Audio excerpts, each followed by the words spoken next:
welcome back, man. Another day, another week, another month, another show. Brother, time is just flying by day in and day out. I tell you what, and it's just getting hotter and hotter, and my bald head is not loving that sun. But hey, we're adapting. So yeah. Do not. How are you? I'm good, man. Do not forget your sunscreen. Right, key rule number one for you when you go out. Especially for me. Yep. Definitely. Yeah. No, it's been like you said. It's what's the saying that the days are long, but the years are short. I mean, it is kind of hard to believe we're already in June, but we've experienced so much. I feel like I've experienced a lifetime of stuff. Economic depression, COVID. Protests. It's been a very interesting year so far. I think we've had about 10 years worth of stuff happen in these first 6 months, but totally agree. I'm grateful to be alive and grateful for the things that we have. Friends in my life like you, and a business and opportunity like this to share, and an opportunity to bring someone on like Daniella today. It's gonna be a really cool story. Likewise, lots of growing going on and having fun doing it. So let's keep on rolling. Can we do a quick market update? Sure. Yeah, we talked a little bit about the market there. It's always fun. I think people always want to kind of know, has anything changed, what's happening there, and just maybe anything else that's on your mind. I know for me, one of the big things that has been on my mind is just thinking about our business. There was Keith Cunningham, who, if you don't know who Keith Cunningham is, I recommend you go check out his book, The Road Less Stupid. Listen to anything that really he's put out. He's going to be one of the big business minds of our time and our generation. Super smart guy, has a lot of things to say. And I was listening to him the other day, and one of the things that he said, Ryan, was the reason people don't get creative or grow or evolve into the next generation, or their next evolution of themselves or their business, is because they're too tied to the way that things used to be. Yeah. Right? So I think scared this is change. Yeah, totally. Right. And so today would be a great conversation to hear a little bit about what Daniella has done to kind of evolve. But I'm curious, share a little bit about maybe, what you've seen either personally or professionally in terms of not being attached to the way things used to be and allowing life to evolve and be creative. Anything that sticks out to you? Well, naturally, I've always been about change. I've never been a complacent person. So it really hasn't been anything but more of a challenge just to be with the change overall, both in society and people, and then where it is economically in our market and across the board.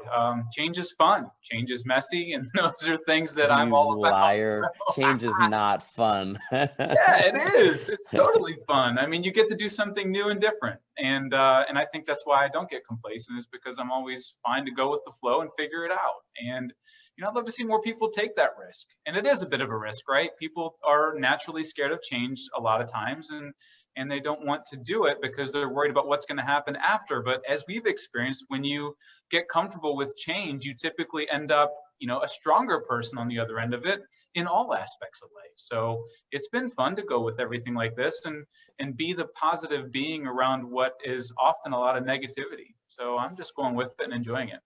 Yeah, I think what I picked up from what you're saying, there are two things that I was thinking about when you said that, was people are afraid, right? And they're afraid of what? Making mistakes. And I think that's the biggest thing that most entrepreneurs I heard getting in, start to understand that, hey, I'm going to make mistakes and mess stuff up. Right? That's just how it is with anything. I don't care if you're learning to ride a bike, you're learning to be a doctor and do surgeries, you're learning real estate, right? Or you're just learning to cook, like Daniella, did at one point here. You're going to make mistakes. You only fail when you fail to continue learning, right? And so, understand making mistakes is part of it. I also think fear is real. A lot of times say, oh, it's not real. I think fear is very real, but I think it's a choice as to how do we react to that. I was just having this conversation with someone the other day. You've got to lean into that fear. A lot of times it can be a guide, right? It can help us guide maybe to do something, to stay away from something, right? You have this initial fear. You're walking down, a dark alley and you see something. What's the worst thing that's going to happen to you? I think a lot of times that's what it is. What is the worst thing that's going to happen to me? Well, that's the logical side. I'm going to have to start. I mean, most of the time, it's not going to put you in a really bad position. You're going to be a stronger person because of it. Well, you have to identify which is exactly what you're saying is, where's that fear coming from? What is that, and like, this is just, it's fear because I'm uncomfortable because it's something new. All right, push forward. Hey, it's fear because there's something that may threaten my life here. I'm feeling danger. Okay, That's flee, real right? fear. Yeah, and well, they're both real. I don't, I mean, I think that fear of being, 1,000 feet up on the side of a mountain, like I was in Peru, and feeling a little bit of that fear, that's real fear, Ryan. Now, I was If cabled you in fall, and yeah. whatnot, but right, that fear is real. The question is, right, how do you overcome that, and how are you actually viewing that? Some of it is lean in because we're afraid of maybe making a mistake, and that is what the acronym false evidence appearing real comes from, right? It's like, hey, push through that, and there is gold on the other side, versus, hey, I'm feeling fear because I don't know if I can make that 10-foot jump over the 1,000-foot cavern. Yeah, There's a that's difference fear, there. pull back, right? But it's recognizing the fear, and then how do you deal with that, and what do you do to look through Your that there? So day-to-day activities can lead to so many more things if you just took a little bit of a risk. Everything you do, can I make this system better? Can I take this route differently? Can I talk to this person differently? Yeah, I'm uncomfortable doing that, right? Like getting me on video, really? We're sitting here live on a Facebook feed, and you asked me that 2 years ago. Like, hell no, I'm not doing yeah. that.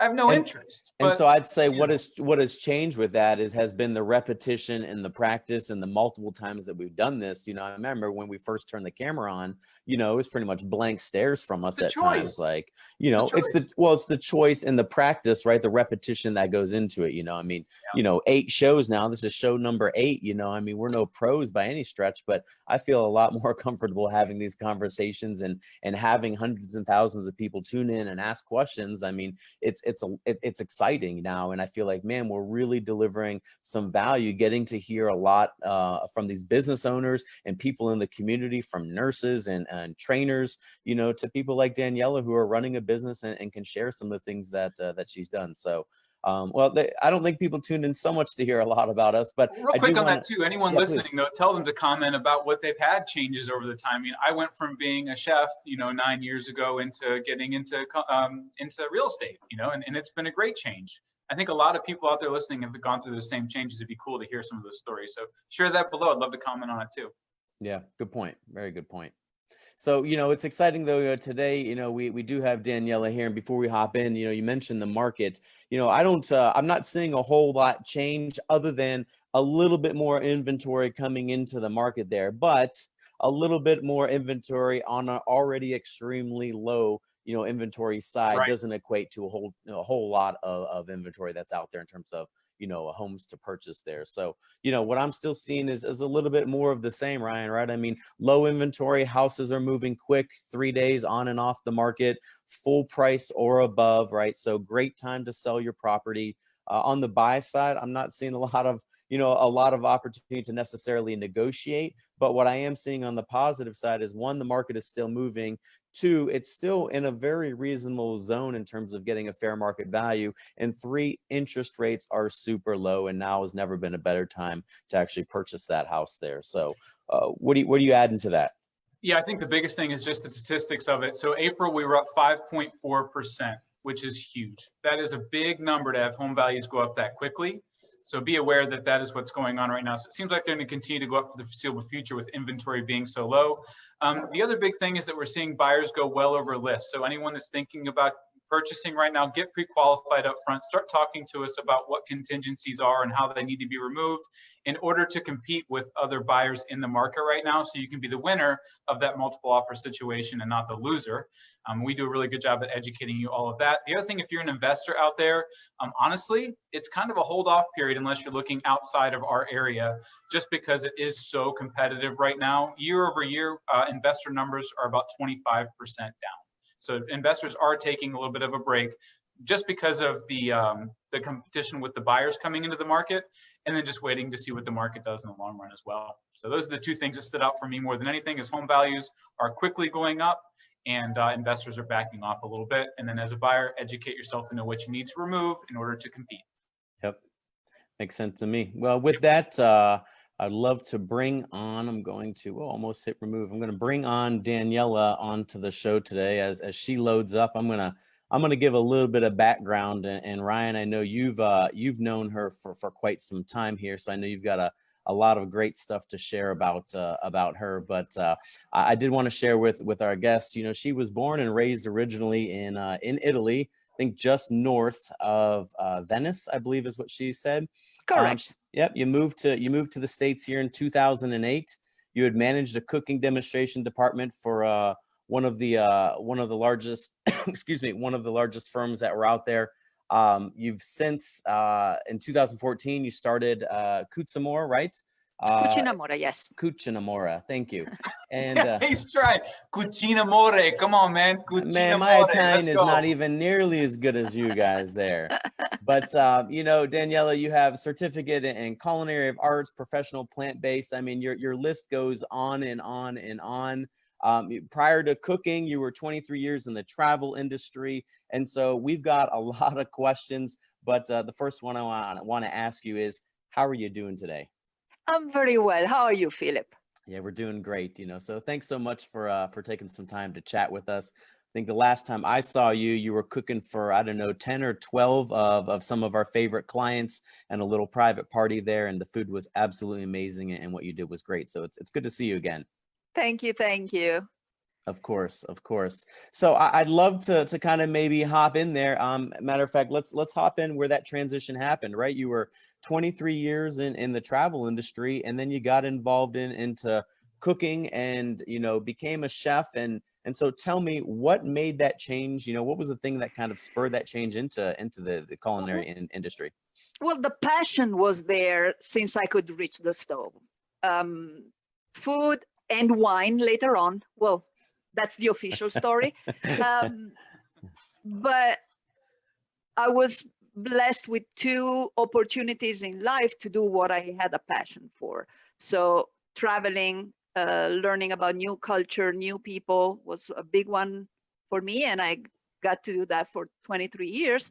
And then in my 40s, talk about change. I was listening to you guys, changes and fears, right? In my 40s, I had to hop the ocean and move to the US. I married an American man, and I have military man to boot. To add to that, and I had to start from the very beginning, right? At that point, I had a toddler with me, and you know, once I had to start from the very beginning, I had a big, honest look at myself. I said, okay, I'm going to conquer my fears, and I'm going to try and do something that excites me and that really gives me a reason to get up in the morning. So my very first job in the US was for big retailer. We were in San Antonio, Texas, a big grocery store that had a cooking demonstration department. And that's how I started with them. I had to force myself to speak English in public, which was a huge fear for me. I started to get my technical certification, and at those little bricks, I don't talk with my hand, right? No, Italians don't do that. Italians do that, just born that way, aren't you? Right, exactly. So those technical information that I was lacking, because yes, I had a huge passion for cooking, cooked since I was little, but there was so much I didn't know. So that early start with a very simple job put me on track. And then little by little, this idea of doing something that not only allowed me to cook, but also allowed me to express myself for who I am, my identity. And those fears that I had before, like my language, I don't speak English very well. I still make so many mistakes. Actually became a plus with what I do, because that grammar that I still mess up with, those words that I mispronounce, well, if I'm talking about my own roots and my food and my city. By the way, I always joke that I take my clients on a virtual trip to Italy. See, I'm a dinosaur with technology, but I learned how to have a backdrop when I do a Zoom call, right? So this behind me is the main piazza, the main square in Treviso, my hometown. So see, I can do this and bring this to what I do. So And You've had did such you? a confidence about you over the course of time now. I mean, I've watched you grow. Phil has been a part of this too, from years of being around and being at your cooking demonstrations in people's homes. And I mean, you've done amazing at building Yeah. confidence in yourself and your product. It's cool to You, watch. you know, I'm a big chicken. I am a person with a lot of fears. Staying to the subject, what you brought up at the beginning of these call, it's really a subject that's very dear to my heart, because, like I said, I'm not a brave person. I have a lot of fears, but I made a deal with myself long ago that I would never be fear. I would never let fear be the reason why I don't do something. So whenever, and I have to say no to myself. You don't always have to do certain things, but I always ask myself, why am I saying no? And if the answer is fear, I don't accept that. So Yeah. it's a big effort for people like me. Like, somebody's just born brave. Somebody's just born a superhero, like the man that I married. He thinks he's a superhero. Everything is easy for them, but for us little chickens, it's hard. But if you do it, the reward is huge, huge. Yeah, you start a What- business that starts pleasing everyone around you, and what do you know? You're busy as can be before you know it. I mean, you had a calendar before that was like sporadic, but if you get on your site now and try to book a show or book an appointment, it's kind of far out sometimes, I'm grateful every day for that. And I'm Yep. grateful to people like you because, well, I'm grateful to Ryan for a number of things. Cover your ears, Ryan. You don't need to. So I met Ryan 7 years ago when I moved from Texas to Virginia, and Ryan was the person who helped my family find a home in Leesburg. And look at us now, 7 years after. We proved that you can actually become friends with your realtor. Can you believe that? Can you believe What do that? you know? How does that work? So we got in his car the very first time, and he told you he used to be a chef. So we get in his car, we drive around, Northern Virginia to find a home, and all we can talk about is food. We didn't even talk about the houses. Yeah, And until we then, came to this one, I was like, okay, let's buy that one. Great. we're good. yeah, just so that we don't have to Yeah. yeah. But during this time, Ryan has helped me in ways that go way beyond the realtor aspect. He's actually even cooked with me when I was desperate. I didn't have anybody to help me. I turned to Ryan, and can you imagine, your realtor actually comes and gets you out of the bad waters, or however you say it in English, and help you out cooking with you. It was Ryan a did that for me. blast. Yeah, we definitely had some good times where we were cooking at people's homes and just making it happen. It's fun. Yep. Yeah. Always grateful. Mm-hmm. Well, that's interesting. I mean, as things in this time have changed, Daniela, right? I mean, we've had COVID hit, stay-at-home orders, and just a lot of things that have come at us sideways. I'm curious, what challenges have you faced, and how have you tackled them? Well, the number one challenge was 2 full months without work. Wow. Because, of course, the first reaction, as everybody, I wouldn't have liked to work on those 2 months. But of course, as you can imagine, for everybody, 2 full months without income is not easy on anybody. Yeah. But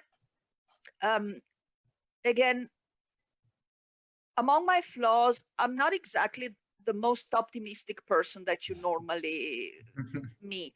But my guts told me that this was not going to be the end of Cucina Amore.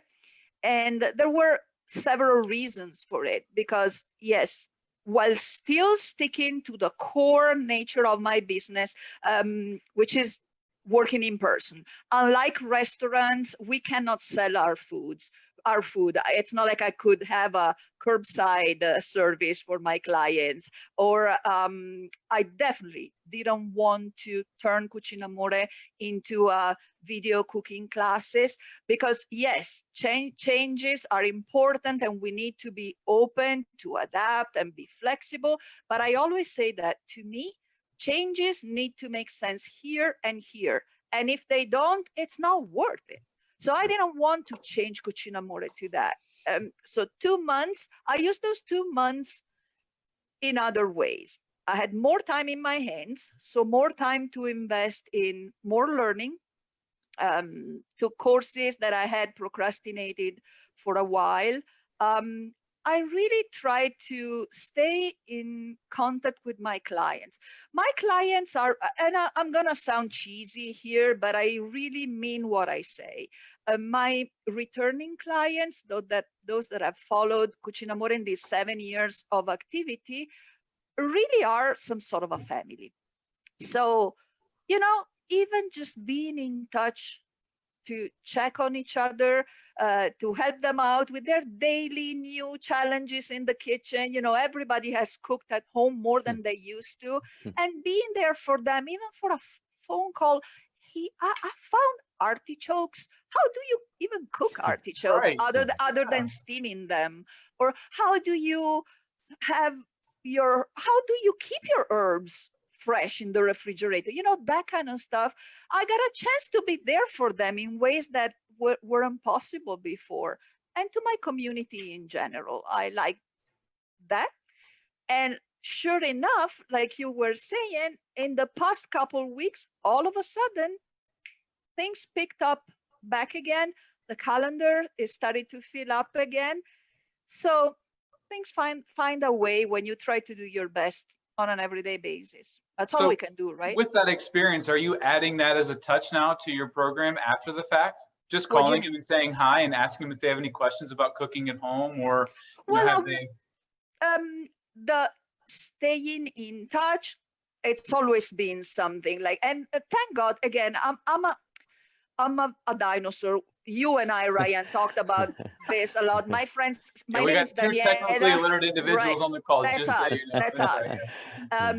So my friends, my name is Daniella. My friends call me Dani, and I turned into Danisaur for some reason that I'm not really sure. So, well, this time had helped me be a little more proficient with these things like social media and stuff. And those are tools that make staying in touch a little easier, right? There is technology out there, I found out, that allow you to be easily, like, be more responsive to this kind of thing.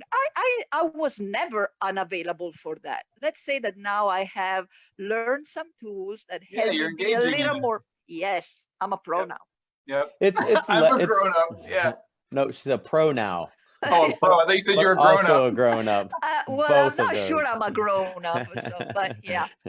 Well, yeah, it's about leverage, right? Where can you leverage, technology and some of the things that are out there too, because I think the original things, right? Staying in touch with your people, caring, being passionate, communicating, right? All those things, those never change. Customer service, that never goes out Right. of style, right? The question is, how can you leverage technology and some of, the future things that have come along to increase business, or as I say, if these are your main things that you do, technology can kind of come in and fill those gaps within that, and that's all that it's doing. It's just making a more robust and engaging experience for the consumer, and that's what we're all trying to deliver. So that's phenomenal. Right. You mentioned a little bit about some of the things that, kind of in general what you've done. I'm curious, what positive changes have you seen from your business due to this shuffle, and maybe what things have you actively implemented specifically? Well, the implementing part, well, we really stick to the CDC recommendation. And while my own standards for hygiene, sanitation, and cleanliness always been up here, if possible, we're even more careful for that. I mean, the safety is the number one priority. It's always in the food industry. It's always a big thing. These days, even more so. But other than that, one thing that I had not considered that actually was interesting for me to notice is that people hire us for a number of different reasons, which go from, like we did with you, a housewarming party. It can be as simple as a group of friends that want to have a different experience on a Saturday night, or team building, all sort of different reasons. But I think that we could have been a choice for a safer alternative to eating out. So that's something that I've noticed. Like we are called now also because, you know, like a client this morning, I'm not even kidding. My wife's birthday is coming up. We have a small group of people that we want to celebrate with. We still don't feel so comfortable going out. Can you please come to our house? So we've had a new niche of potential client that I had, honestly, at the beginning, I had not seen. I just thought of all the bad stuff that were Sure. coming with this. I had not seen that coming, and I mean, it makes me happy Yeah. that we Great can solve opportunity. a problem, right? Yep. Making someone happy on their birthday when they typically go out to dinner every single year, and yet they can't this time. So who's there to help? And that's And you. especially if you think about it, the most vulnerable, like what if it's grandma's birthday or Right. grandpa's birthday? If before, and we've been working with those, and those are my favorite parties. They really are. But before it was maybe just, yeah, grandma doesn't like to go out, or right now, even if they would, it's even more complicated for the vulnerable people, those at risk, and we can solve that problem. That makes me happy. What are some of the interactions you're having when you're going on these parties now with people? Do you see them being a little awkward at first, or are they totally like, oh, I'm so glad you're here? I have to say that these few parties, because I mean, we just started a couple of weeks ago to be active again. But of course, if before, you know, for some of our parties, the fun was about being elbow to elbow, you know, and participate sometimes. That's not possible right now. We do, you know, we do respect social distance. What our clients do among their own families and friends, that's on them. They can still have their own interaction the way they feel comfortable with. But with us, of course, not. So we just try to respect those 6 feet from our clients, and that, I have to say, for the most recent parties, have been more of us cooking. People see us cooking, see us turn those fresh ingredients into their dinner for that night. But there's a little less, I have to say, frankly, a little less interaction in the active. Not to say that that was a must before. Right, but you always gave that choice though, right? So exactly. You know, Phil, you probably remember when we had the cooking party, you could interact if you wanted to. I could sit there and be having a beverage while the time you're giving me a knife to chop something up, you know? Like that was part of what you did. Well, and that was part of the whole experience that Daniella delivers. You know, it was great just to be able to ask questions. Well, why are you adding that? What do we do here? You know, should I slice it long ways or diagonal? I mean, it was really, really engaging and a lot of fun. I have a client that, and I was going to ask you if you think that's okay. It's a very short video that I have. That's it's not a professional video, so be warned, it's not like a nice fancy video. It's a video that a client did of his own party, and that allowed me to share, because I think it really gives you an idea of what kind of atmosphere to expect. Would it be okay? That'd be great. Yeah. Why don't you flip it on and share it? Let's run through a quick video. See Dani soar in action. Drum roll. Yeah. Let's see if I can do this. Hey! Can you see anything? It's loading. There you go. Yep, yeah, we're good. All right.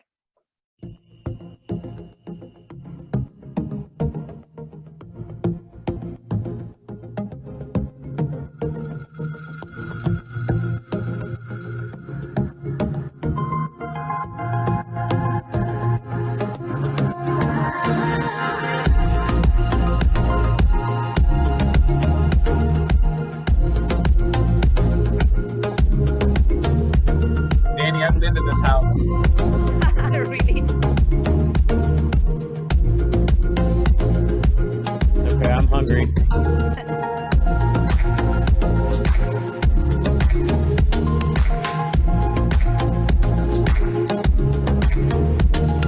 And making the pasta. It's awesome.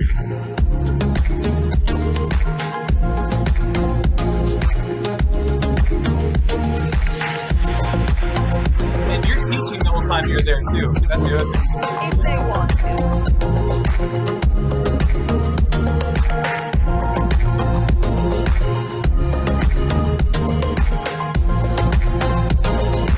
He's excited. Yeah. I did it!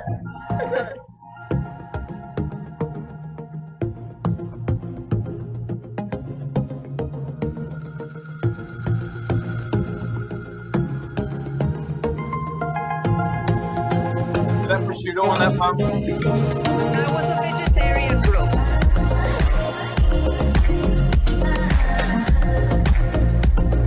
Yeah, I'm starving. Right.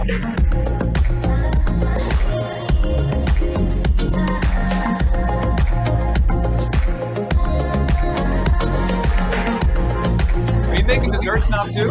Nope, I was about to say.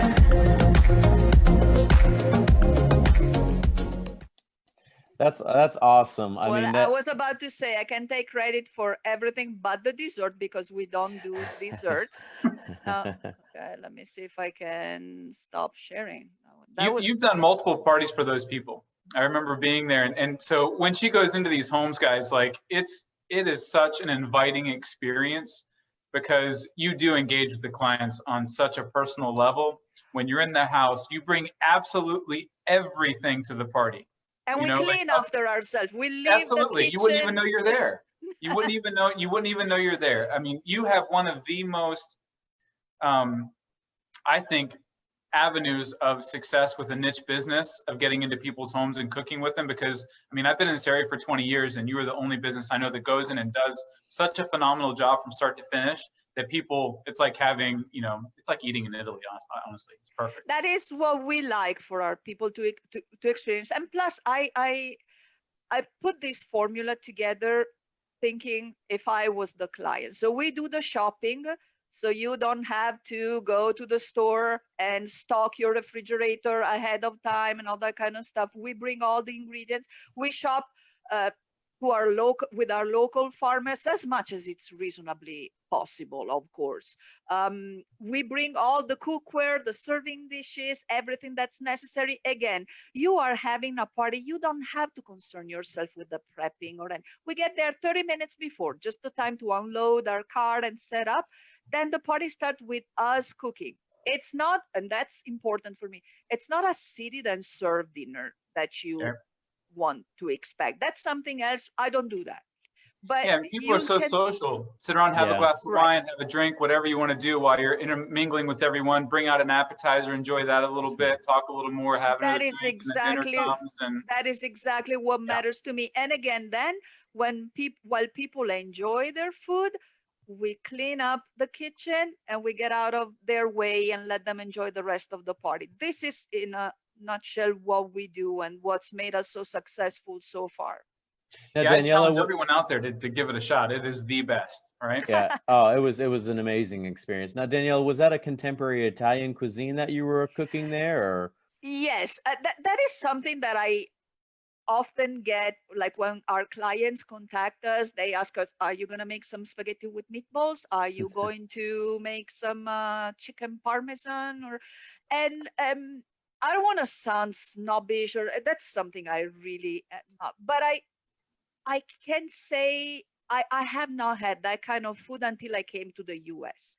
Um, every ethnic cuisine, and Italian is no different than your Chinese, your Korean, your Ethiopian. When it's brought somewhere else, it evolves. It turns into something different. Mm. The roots are there, but it becomes something different. I'm pretty sure if any of you have been to China, let's say, the Chinese food you had in China or the Thai food you had in Thailand has very little to do with the Chinese food you have at Panda Express or you know. Oh, did I say that out loud? Yeah, not anymore.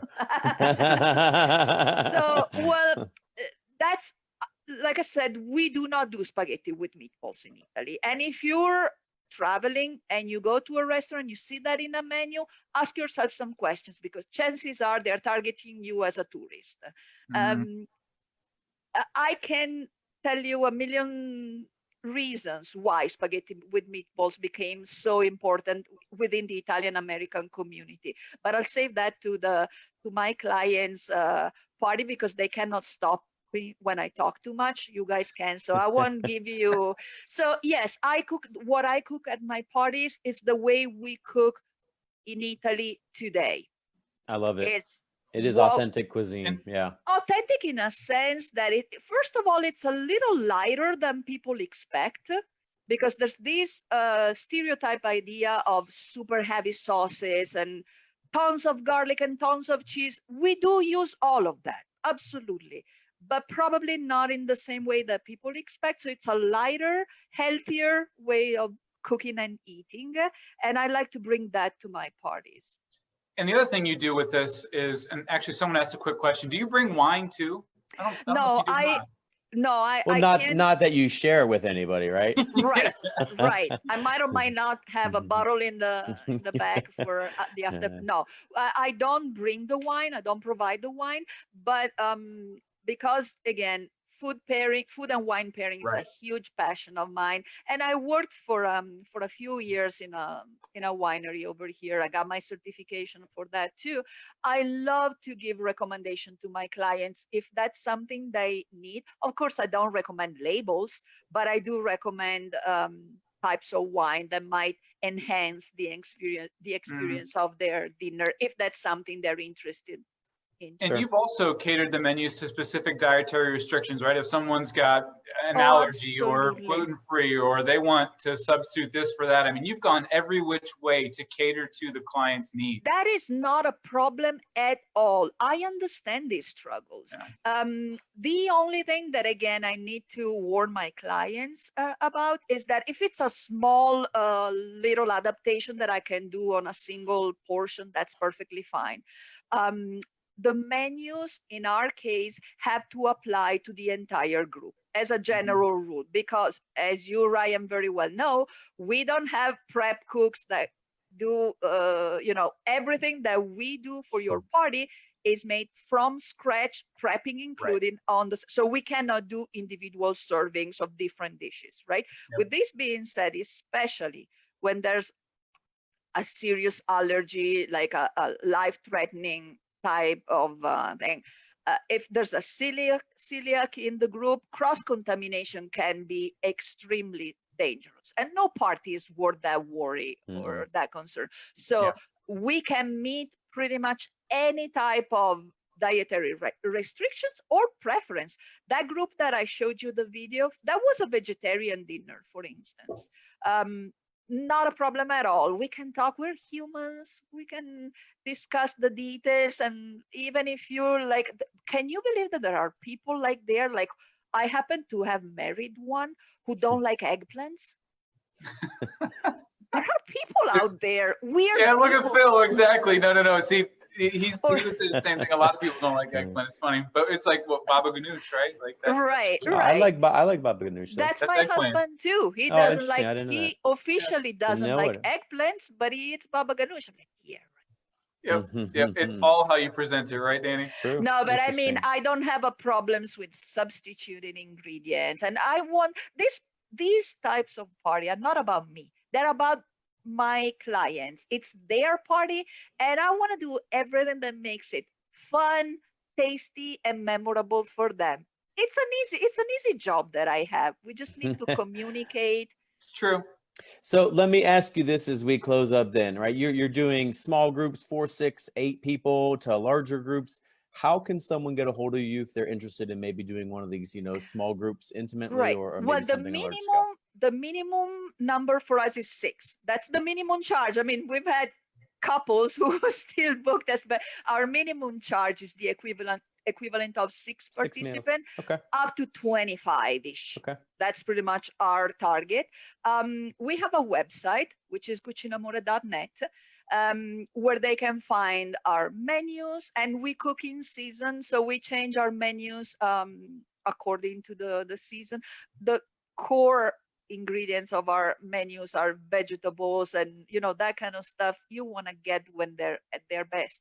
So the website, menus, pricing, reservation, there's a calendar availability calendar on the reservation page so they can know right away when we're booked and when we're available. So the website would be my number one form of interaction with our clients. And Then, that's of course, we'll put the link It's in down there. in here in the show. Okay. It'll be down there. But just in case if you're listening, it's CUCINAMORE.net. And so Phil, check say her it out. one more How there. about time. I How put do you it- say it, Phil? I put it in the How do I chat. say it? Kutranamora. It's in the chat. See, There you I go. told you, I Perfect. told you I'm a See, pro look at that. now. Yep. And you can find us on Facebook too, which is where I get to have my more frequent interaction, where you can put those questions out. How do you store your herbs or that kind of stuff? Instagram, I'm not as good as I should. So Facebook, let's say Facebook for the social media part. And then of course I'm always an email or a phone call away. I'll put that in the chat too. How's that? That'd be perfect, and we'll also apply it down, there as well. So, well, Daniella, thank you so much for coming and sharing about food, about business, about conquering fears, and not really having any excuses. I think you removed a lot of excuses for people. You reinvented yourself in your career at age 40, right? You learned a new language, you changed, whole cultures, right? You flew across the other side of the world, and you're having some great success. So thank you for taking some time out, and congratulations on all that you've done. Thank you so much for having me. Thank you so much. You. Of course. Bye, guys. Hey guys, we look Take forward care. to seeing all you guys here next week. We'll catch up with you. We're live every Tuesday at 1 p.m. So thanks for tuning in, and we'll see you guys next week. Take care, guys. See ya.